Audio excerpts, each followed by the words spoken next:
পুজোর তো আর 21 দিন বাকি। কিন্তু পুজো ফিলটাই আসছে না। তাহলে চলো। কোথায়?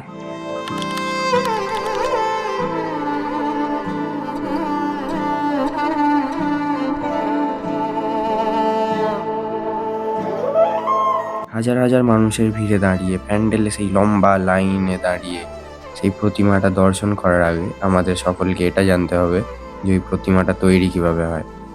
না কোনো মেশিন, না কোনো মডার্ন জিনিস, জাস্ট পিওর ডেডিকেশন আর ভালোবাসা কাজটার প্রতি।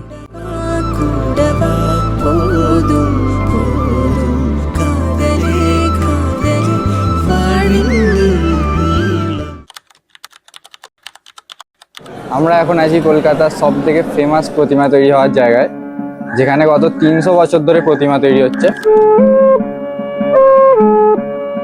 বালিদের ঘর ঢোকা নিষিদ্ধ রাস্তা থেকে ঘুরে বেড়াতো, ছবি তোলা নিষিদ্ধ করে দিয়েছে।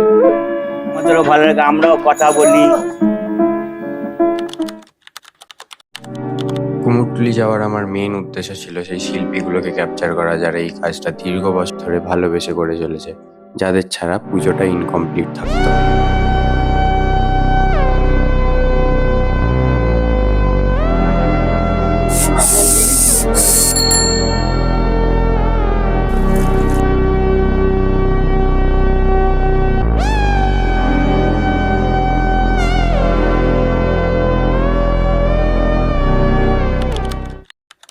এই ঠাকুর লাইনে কেউ ঢুকতে চাইছে না, প্রচুর খাটনি এটা।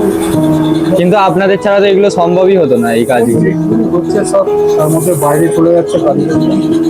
আমাদের তো এই কাজই, আমাদের তার অন্য কোনো কাজ নাই।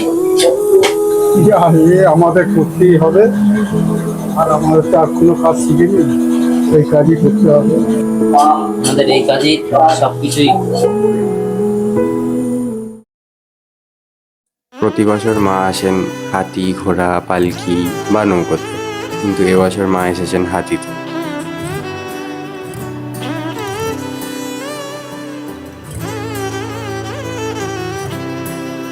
বাঙালিদের কাছে পুজোটা শুধু পুজো না, এটা একটা ফিলিং, একটা ইমোশন, একটা প্রাইড, যেটা প্রত্যেকটা বাঙালি বুঝতে পারবে, যেটা প্রত্যেকটা বাঙালি রিলেট করবে।